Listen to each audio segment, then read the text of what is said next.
L'abonnement et la cloche sont comme les likes, rien ne les arrête. Et il en sera ainsi tant qu'il y aura des hommes prêts à lâcher un commentaire. Mon trésor, c'est à l'équipage Killer Bee que je l'ai laissé. Partez vite à la recherche des vidéos de Neil le Soubéran, si vous n'avez pas peur de l'aventure. Bzz les abeilles, bzz à vous, ici le grand oracle inter-révolutionnaire. Le grand croc est parmi vous. Non mais Hey Pardon Je déclare les SBS ouverts. Non, c'est pas ça. Ouais, c'est toujours pas ça. Bref. Eh ben, bise les abeilles. Mais c'est à moi de faire ça. Non mais on sait jamais. Ok, bon, on va recommencer si ça continue. Bise les abeilles, ici Neil le Soubéran et l'autre abruti de croc. Bise les abeilles. T'as encore dit bise?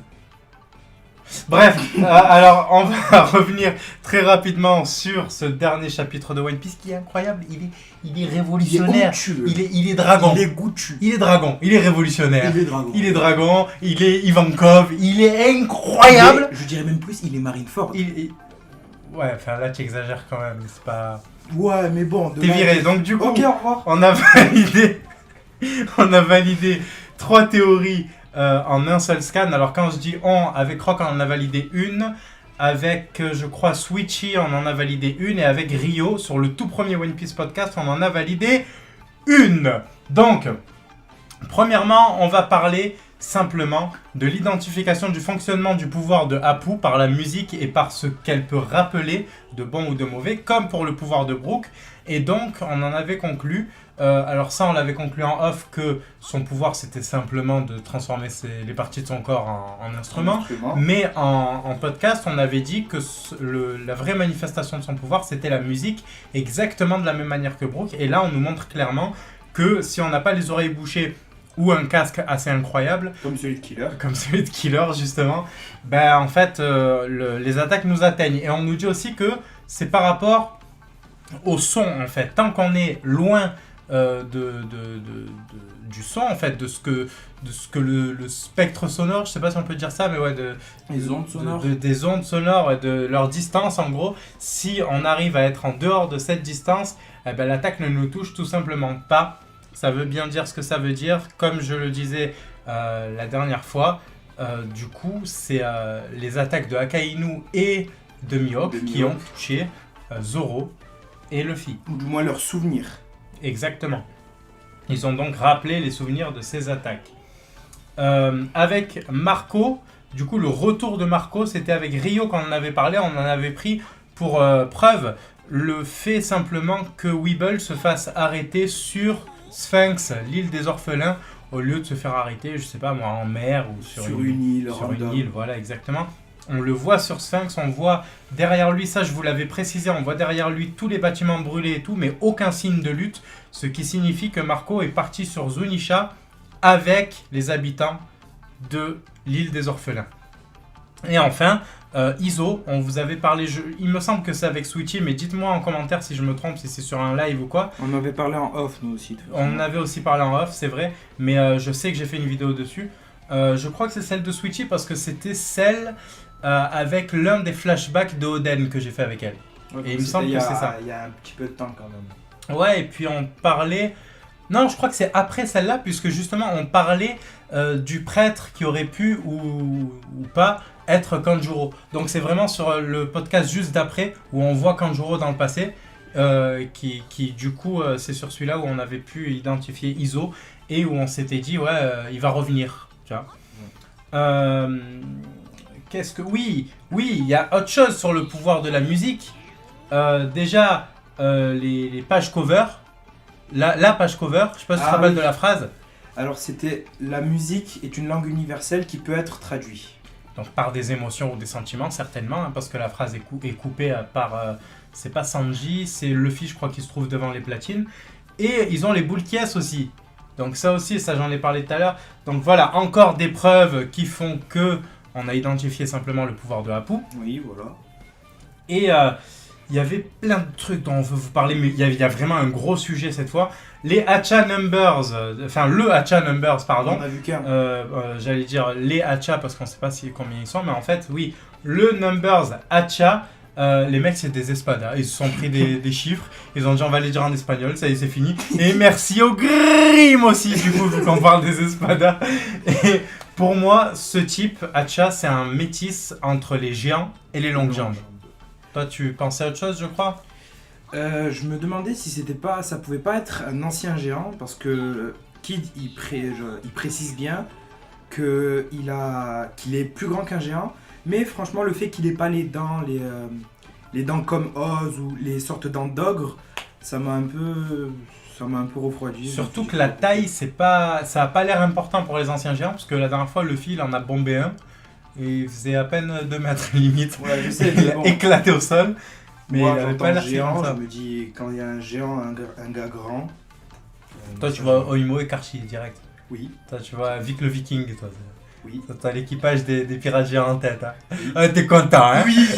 Ta gueule. Donc, du coup, on va parler de la suite aussi. L'utilisation du Haki du roi dragon. Et oui, le Ryuho. Oui. Et oui, le Ryuho est utilisé par Luffy sur une flèche. On voit qu'il met un coup de pied et la flèche explose. Et pour le moment, on sait que c'est l'utilisation de ce type de haki qui fait ça, parce qu'il l'utilise sur les menottes, il utilise sur... je crois Riley l'utilise aussi de la même manière sur des... La menotte qu'elle avait, la sirène. sur la Kenny. sirène, ouais, c'est ça. Mais on voit l'évolution de Luffy, parce qu'il y a quelques scans en arrière déjà, il a utilisé son Gear Force pour le menu fretin, Ouais. et après il est revenu normalement Avec la veste du Seigneur des Pirates avec quand la même. veste du Seigneur des Pirates. Attention. Et avec le sourire aussi. Et avec Toi, tu m'as tué ce jour-là. Non, et voilà, on le voit, et là on voit qu'il utilise le Rio. Normalement, on se serait dit, ouais, il a appris il y a quelques temps, du coup il peut l'utiliser que pour les gros ennemis, par exemple. Big Mom. Donc du coup, on non. parlait pas de ce genre de gros ennemis. Non, pas ce genre. Genre par exemple, quand il a fait le Gear Second et le Gear Third, il a quand même attendu d'être devant Blue Eno, il n'a pas utilisé contre C'est le vrai. menu fretin. Là, il utilise le Ryuho comme il utilise Gomu Gomu no Pistol. Ouais, normal. ouais, ouais. Et il y a une proposition de Orochi à Killer. Ah oui, ça m'a fait plaisir venant de Killer, parce que ça montre le côté un peu comme Zoro qui ferait tout pour son capitaine. Orochi lui a dit, si tu manges ce fruit, tu as peut-être une chance de sauver Sa vie. sa vie, la vie de ton capitaine. Et il l'a fait. Il l'a fait, ça prouve comment Qu'il a dire, des rojones déjà. qu'il a des rojones, Voilà. oui, mais Que les Namek ont la peau rouge. que les Namek ont la peau verte. Verte, ouais, verte. Ouais. Son attachement envers son capitaine, si je peux dire comme ça, et son respect envers lui. Bah oui, simplement. simplement. Et on voit en fait que, on le sait depuis Shabondi, les supernovas sont plus ou moins tous taillés dans le même bois. Surtout, on nous montre énormément de rapprochement entre Kid et Luffy, à la simple différence que Kid tue ceux qui se moquent de lui, et Luffy, il s'en bat les reins. Il n'hésite pas à se faire asperger de vin par... Sarkis. C'est Sarkis en plus qui le... Je croyais que c'était justement le capitaine, que Ah, c'était Bellamy Bellamy, ouais. Ah, il me semble que les deux ils se foutent de sa gueule, mais c'est Bellamy, c'est sûr, il le met au sol, et après l'asperger, je sais pas. Peut-être Sarkis, ça Non. se peut. D'ailleurs, moi je pense que les New Age vont revenir un jour. Hein, parce qu'il n'est pas parti pour rien, Bellamy. Je pense que les New Age vont revenir un jour avec Sarkis et tous les autres. Mais bref, c'est pas le sujet, c'est pas le sujet. On va parler d'autre chose. Ouais, les Tobiropo. Les Tobiropo, c'est clairement les supernovas version Kaido. C'est-à-dire que les mecs, même si c'est des capitaines qui se sont rangés soi-disant de son côté et tout, pour moi, ils ont le même attachement envers Kaido que Drake. C'est-à-dire qu'ils sont là pour profiter de sa position et pour se faire une place un jour en tant que Yonko. C'est le même objectif que les supernovas. Le même objectif qu'avait Kapan BJ Quand il voulait goumer Big Mom. et quand il voulait goumer Big Mom, exactement. Donc pour moi, les Tobiropo sont clairement des traîtres. Tous, mais ils ont tous une stratégie différente pour être traîtres à la nation. Du coup. Et c'est ce qui va provoquer du coup une guerre interne chez Kaido, avec pour moi 4 gros persos impliqués du côté des 100 bêtes minimum, à savoir Woozoo, Drake, alors Sasaki on sait pas trop, on verra un peu plus tard justement, et comment il s'appelle, Queen. Alors, on a vu le logo des Sheikah qui était déjà aperçu chez l'écureuil volant de Kaido, qui est en fait le logo de l'équipage de Woozoo. Et justement, alors Woozoo c'est celui qui ressemble à Torune, je crois, enfin un membre de... Il a un masque. Ouais, voilà, il à ressemble moitié du à un visage. gars de chez Danzo dans Naruto, je crois que c'est Torune. ou Tofune ou quelque chose comme ça, je sais plus. Et on voit une membre de son équipage qui a un Meito entre les mains avec la garde qui ressemble justement à celle des sabres maudits, donc la garde en fleurs. C'est assez intéressant, je trouve que ça pourrait nous mener vers un gros combat. Est-ce qu'on a des épées? Oui, on a comment elle s'appelle, la ninja, la Kunoichi là. Ah oui. On a elle et on a aussi Okiku qui se considère comme étant une femme. Les deux, ça pourrait être un beau combat à l'épée contre cette personne si jamais ils se retrouvent en face d'elle. Parce que pour le moment, on a vu que c'était pas du tout les objectifs. Les objectifs de Wuzu, c'est les mêmes que Sasaki et que Black Maria, c'est-à-dire retrouver Yamato. Pourquoi Black Maria? Simplement parce que elle est pas dans ces quartiers et que toute son armée a déserté les quartiers, le quartier des plaisirs. Et donc ça veut dire qu'elle s'est lancée corps et âme, surtout le corps, dans la poursuite de Yamato. Ce qui est quelque chose d'assez incroyable. Franchement, tu penses qu'il est vers où, Yamato? Alors, je pense pas qu'il ait pu quitter Onigashima. Ça serait un peu long de retourner sur Wa, de revenir, de retourner si jamais ils l'ont pas eu, etc., etc. Je pense que pour les besoins du scénario, il est sur Onigashima. Mais il y a un autre truc aussi, c'est que X-Drake, comme je disais tout à l'heure, pour moi, c'est très probablement la cible de l'un des deux. Certes, parce que les deux disent, voilà, on a une cible précise. Queen, apparemment, n'a pas hésité à expliquer à tout le monde qui était sa cible. Il a la langue bien pendue. Ouais, et Wuzu en a aussi une. Pour moi, la cible de Queen, c'est X-Drake. Parce que Queen est quand même pas si con que ça. Hein. Il réfléchit, donc je pense qu'il s'est douté que Sword, même sans savoir que Sword existe, que Sword était impliqué dans l'apparition de Drake il y a 2 ans. Et même il se dit que dans un équipage aussi gros, il pourrait y avoir forcément des comment ça s'appelle, des espions tout simplement. Et plus t'as galéré pour dire espion? Oui. Ouais, ok, d'accord. Non voilà, et plus il irait voir plus proche de chez Kaido parce que les espions dans le monde de One Piece, du moins ils sont pas, c'est pas le menu fretin, tu vois. Pas... C'est vrai. On a aussi un truc qui m'a étonné, c'est que Kinemon était censé mener les samouraïs avec les fourreaux rouges et donc avec Inuarashi. Or, on le voit en compagnie de Sicilian. Et je rappelle que les Namek ont la peau fragile et que Sicilian est le commandant des Minks. Justement, commandant des Minks pour laisser Inuarashi, pour laisser la liberté d'agir en tant que fourreau rouge, simplement. Et on a autre chose, un certain remake de Big Mom. Et oui, on peut le dire. Alors nous voyons bien King. Non, pas celui-là de remake. Oh, toi tu spoil la fin. Ah oui, excusez-moi. Non, oui. On a un remake de... Le petit squelette, on va l'appeler comme ça. Le petit doudou, on l'appelle. Le doudou Brook. Là, c'est un remake avec une petite peluche Tanuki. Ah oui, non, voilà. Mais clairement, en plus, grâce au design de Franky, le Brachiotank, on dirait un jouet. Surtout pour Big Mom, vu sa taille. Vu sa taille, oui.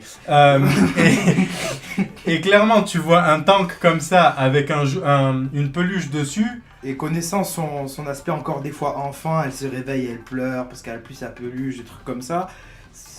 On peut dire qu'elle va jouer à la guerre. Ah oui, mais clairement, là, elle va jouer aux soldats. Hein. D'ailleurs, sur cette partie, petite ref à Demon Slayer avec de la glycine. Et d'ailleurs, le quartier des plaisirs me fait penser à 2 autres histoires impliquant des femmes serpents. Parce qu'on disait la dernière fois que Black Maria pouvait être une référence à... Déjà une serpentine, mais pouvait être une référence à Black Mamba. Et en fait, j'ai revu le cast. Et Black Mamba, c'est simplement le perso principal de Kill Bill. C'est pas la meuf avec le cache-œil comme je pensais. Mais ça change pas grand-chose pour la théorie. Mais en gros... Voilà, il y a 2 autres histoires. Je ne sais pas si on peut les associer à des histoires de yokai, mais la femme serpente du quartier des plaisirs apparaît dans 2 histoires connues du Jump en tout cas. La première, le palais, les différents palais de la grotte Ryuchi liés au Senjutsu des serpents dans Boruto et qu'on aperçoit dans un flashback très rapidement dans Naruto. C'est, il me semble, Kabuto qui a un souvenir de cet endroit-là et donc on voit vraiment qu'une image. Mais bref... et deuxièmement, l'histoire du pilier des serpents dans Demon Slayer. Donc pareil, son passé a un rapport avec une femme serpent. Je ne t'en dirai pas plus parce que... toi, je sais il faut que tu continues, que ce manga qui a un dernier chapitre totalement débile. Bref, changeons. Kinemon qui Qui C'est Qui l'été, C'est il tape l'été. un petit plongeon. Il tape un petit plongeon alors qu'il a un fruit du démon. Le mec, franchement, il a tout compris à la vie. Hein. Déjà, il se jette dans l'eau des Tortues Ninja, parce que techniquement, l'endroit où ils sont, à mon avis, c'est dégueulasse en bas. Il se jette dans l'eau des Tortues Ninja. Enfin, je dis ça, mais bon, on est sur Wano Kuni, donc je pense que dans l'anime, ils vont mettre un bel endroit, avec une belle eau, etc. Alors que clairement, dans le manga, ça ressemble à un marécage, hein, faut pas nous prendre pour des cons. Et ouais, non, déjà, il se jette dans de la merde, et en plus, le mec, il a un fruit du démon. Ça règle le souci. Il rejoint la longue lignée des utilisateurs de fruits du démon qui ont Plongé. taper la C'est ça. dispute avec une sirène, comme Luffy, comme Brook, Brook. et même Chopper. Chopper, je crois, à un moment- générique. Non, à un moment, je crois que c'est sur Skypiea, pour sauver le fils, saute aussi, Ah oui. il me semble. En tout cas, il y a une scène où deux persos à fruits du démon sautent l'un pour sauver l'autre, et je crois que c'est eux deux. Mais de toute façon, vu le kin moment qu'il a eu, Ah oui, mais là, c'est aussi un kin moment. Hein. oui. Là, c'est clairement un kin moment. Les gars, on saute à l'eau, on a des fruits du démon, on s'en fout pareil. Il y a la Kunoichi avec lui. Oui. Elle a un fruit du démon, elle aussi. C'était quoi son fruit déjà? Je me rappelle plus, mais je crois qu'elle a un fruit. Oui, la pourriture. C'est la pourriture, oui. c'est le fait de tout faire pourrir. Elle a un fruit du démon, elle aussi. Et elle plonge dans l'eau au calme. Bon, l'eau, elle est pourrie, là, tu me diras, donc ça va. Mais en même temps, c'est compliqué, hein. On va pas se mentir. Ça va pas faire de la brasse couler, ça va couler tout simplement. Ah oui, là, ça va couler comme une pierre. Hein. L'équipage de Big Mom sera bientôt de retour en prenant cette fois le chemin officiel de l'entrée du port de Wano Kuni, ou en tout cas d'Onigashima, parce que Udon est acquis. Udon est à nous. Et on est au vieux port d'Onigashima. Vieux Et donc- port d'Onigashima. Donc du coup, ouais, non, je pense qu'ils vont reprendre par cette entrée-là, parce que les communications existent entre Onigashima et l'équipage de Big Mom, parce qu'ils savent Pour l'Alliance. pour l'Alliance, mais apparemment ils n'ont pas toutes les infos qu'il faut, ou alors ils sont totalement débiles. Et il y a Lampé qui veut impressionner tonton Kaido. Lampé qui veut être la chouchoute de tout le monde. Bah, en même temps, Lampé, je sais pas toi, mais moi, pour moi, c'est le pire personnage de Whole Cake. Ah mais Je la vois, je crache sur le PC, tu vois, ou sur les tomes. Tu vois, je la vois, je crache direct, je crache. C'est un peu ça, je n'irai pas jusqu'à ces extrêmes, mais oui, elle me dégoûte. Je aussi. mets ma selle. Donc, du coup, je disais. Ouais, non, c'est un perso détestable. Et là, elle est là en mode, ouais, j'ai envie d'être la chouchoute et tout, tu as compris. Et on a, après Jurassic Park, hein, et le fameux Pteranodon, on a Jurassic World avec Marco qui défonce l'équipage de Mama de la même manière que King l'avait fait. Un Et- remake. Un beau remake, voilà, Jurassic World. Et pourquoi pas une trilogie de cette scène avec, à la fin de l'arc, parce qu'on a Marco qui dit, une fois que vous aurez remonté, cette ère aura changé. Donc pourquoi pas une troisième scène à la fin de l'arc avec Kaido qui se fait éjecter sur le bateau en forme dragon. Et là, du coup, la Team Rocket s'envole vers d'autres cieux. Ah mais oui, Clairement. là, ils auront tout fait. Ils auront fait un phénix, un ptérodactyle, un dragon. Il leur faut quoi d'autre? Franchement, c'est des Pokémon. C'est les mecs qui capturent des Pokémon, tu vois. Ils C'est ont- la team Aqua, tu vois. C'est Arthur. Arthur de la team Aqua. Je vais encore te couper la parole parce que j'ai envie de te couper la parole. Il ne manquera que Big News. Et c'est tout. Ils auront les Pokémon légendaires. Les oiseaux. Tu aurais pu fermer ta gueule On sur la ce coup-là. coupe au montage. Non, on la coupera pas. Ah merde. Donc, chapitre 1000 arrive dans pas très longtemps. Et chapitre 1000, qui dit chapitre 1000 dit Gros truc. gros truc. Pour moi, ça va être la preuve que Luffy est un Yonko. Et pour l'instant, la seule preuve d'appartenance à cette catégorie, c'est fait 2 fois. En 2 coups, on a eu Barbe Blanche qui s'est fait attaquer, je crois, ou qui a attaqué, je sais plus, qui a riposté en tout cas, Shanks. Non, il a attaqué Shanks et c'est Shanks qui a riposté. C'est ça. Et donc du coup, l'entrechoc des deux lames a produit un certain événement. On va pas On en dire a plus, on attend. Big Mom et Kaido qui se rencontrent. Big Mom, elle dit wesh, tu m'énerves. Elle sort une lame de son chapeau. Normal, hein, on l'avait déjà vu. Et bam, elle fracasse sa lame sur La massue de Kaido. Et il se passe un certain événement. Un autre événement. Le même événement. Voilà, le même événement. Luffy ne veut pas donner le Nidai Kitetsu à Zoro. On le sait. Il veut le garder juste parce que c'est une épée pour faire samouraï, mais il a un lien avec cette épée, il la veut. En plus, Nightmare Luffy savait se servir d'une lame. Alors je dis pas que ça va être la même chose. Je dis simplement que les Namek ont la peau rouge et que ça sera tout pour cet épisode. Non, je déconne. Non, Que du il coup, faut leur dire. je dis simplement qui va avoir, comment dire, qui va juste savoir maintenir ce sabre. Il n'a pas besoin de savoir s'en servir, il a besoin de contrer un coup simplement. Et que ce coup, il va le contrer à Kaido. Et que cet événement va avoir lieu. Chapitre 1000, les amis. Le ciel va se déchirer. Les cieux vont se déchirer et laisser atterrir la Team Rocket en bas. Voilà, ça sera tout pour nous. Et non, Quoi? Iso. Iso, Eh oui. tonton. Le tonton Iso. Qu'est-ce que tu veux dire sur Iso? Bah, la dernière vignette quand même. Cette guerre remonte à il y a 2 ans. Déjà, on sait qu'il a participé à la guerre. Mais non, mais ça, on l'avait vu qu'il a participé à la guerre. Oui, non, je sais, non mais je te parle. Ah, je pense que... Non, ok, je crois que t'as raison. Il parle de la guerre d'il y a 1 an, alors. Bah, il a participé aux 2 guerres. Aux 2 guerres, ouais. Donc ouais, mais en tout cas, le fait qu'on parle d'une guerre, du rouge à lèvres, Wano, Iso, le Iso. frère de Okiku. Voilà. Voilà. On est là parce que les Namek ont la peau fragile. On est là, les gars. Donc, grosse dédicace du coup à Croc, hein, puis il est là de toute façon, à Rio et à Switchy, parce que c'est quand même grâce à elle aussi qu'on a eu sur le podcast d'après la discussion par rapport à ISO. Donc, grosse dédicace à vous 3 parce qu'on a validé à nous 4 du coup 3 théories en un seul chapitre. Bis à vous, n'hésitez pas à vous abonner, à lâcher un pouce bleu, un commentaire, etc. À mettez des dons sur le super chat, non, je vais me calmer. N'hésitez pas à nous rejoindre sur Insta, sur le Discord qui est en description parce que les gens du Discord me demandent toutes les 3 secondes de vous le mettre en description et de vous faire de la promo. Donc, petite dédicace à Carotte et à tous les autres, à Benji, à Kuromamade, le petit con, à tout le monde, voilà. Bis à vous. Et à très vite. oui. Si vous voulez soutenir Barbe Blanche et Luffy, abonnez-vous à Killer Bee, où c'est mon point ardent dans le